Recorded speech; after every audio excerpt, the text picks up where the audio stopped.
Good morning everyone, this is Lloyd. I'm doing a quick rundown of the Sunny Explorer app for those of you running an SMA inverter like myself. I've downloaded the Sunny Explorer app from Google and installed it to my desktop where it sits quietly. I don't look at it all that often, but I've gone ahead and opened the desktop icon and it's loaded up with this little setup here. I've already ran my system through Sunny Explorer. If you haven't, you'll want to go through the Enter Plant directory, find it that way through SMA Sunny Explorer. It will search for your system via Bluetooth and you can save it as an existing plant. I've already done so, thus my plant. What we'll go and do is hit next. It's going to establish a Bluetooth connection on its own and the inverter will just do its job, nothing for you to do there. What I want to do is log in with these super secret 40 password 0000. Watch out, don't let that one get pinched. It will then connect and give us the real-time data once it establishes a solid connection. Obviously this is my serial number for my unit here, quite handy if I ever have to do a warranty claim, though SMA I don't really expect to. Okay, so this is current real-time data. I believe the time's pretty accurate. I need to update mine slightly. It's done its job well for long enough. Okay, so I've scrolled back to find what I would suggest to be a typical bell curve for this time of year. Obviously, clouds popping over, it's dipping and doing all sorts of stuff. But what I wanted to point out was this 1 kilowatt mark.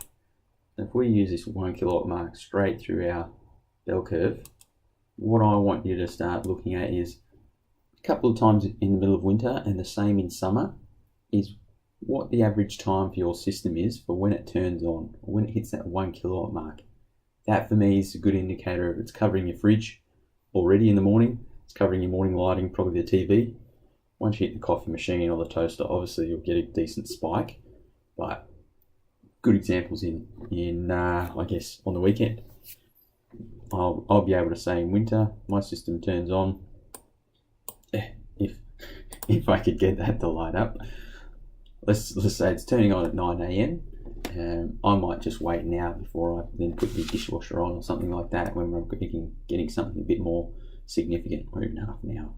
Again, come the afternoon, understanding what time your system starts to go to sleep is really going to be key to how you use some of your appliances towards the back end of the day. Obviously in winter, using your oven, that type of thing, you just can't avoid it unless you cook all your food at 3 in the afternoon, like a crazy person. You just can't do anything about that. But once the batteries take over, then we'll start to be able to capture more of this production during the day. This bell curve is going to be different for summer. Obviously it's going to start earlier and shut off later, and you're going to get a higher average output as well. Everyone's will be slightly different as to what time it starts and finishes depending on the orientation of the panels are put down. Just a good quick indicator for you to start to understand when to start using power and when to start winding down. If you're keen, you can start to look at if there's a certain day, real hot day, thinking, oh, what can my system really do? And again, on a horrible day, what's the worst that mine can do? What I want to show is this is the expected type of production curve every system should really see. Obviously through the summer months we've got really high peaks of our system, and through the winter solstice it's going to operate at its lowest output, which is expected. A key one for me is we've finally got, well, I should say finally, we do have a full year's production.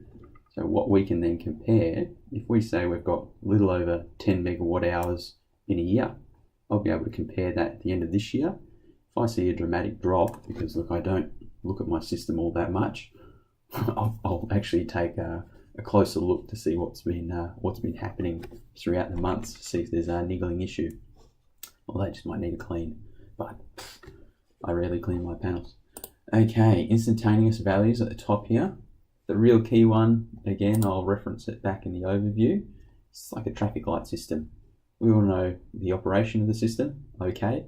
We also want to know our device control and the system control. All okay, doing their job. happy days. That's really it. That's all I want to know about my system. Key points on the key display: condition okay, condition okay. My system's working. I don't need to stress. Leave it be. Green means go. Obviously we get a yellow warning indicator. I've never had one on my system yet. Either have I had a red indicator. But if you get a red error, you need to be picking up the phone and giving us a call, so we can assist as quick as possible.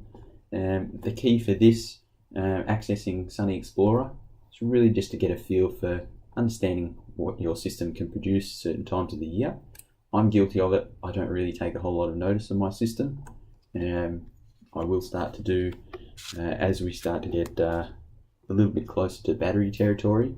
But until then, all I really want to know, green means go. My system's doing its job. Happy days. Hope this was helpful. Hope you figured out, well, I can actually access my inverter. Give it a crack and see what info you've got. Any questions, get in touch. That's all from me. Until the next video. Cheers.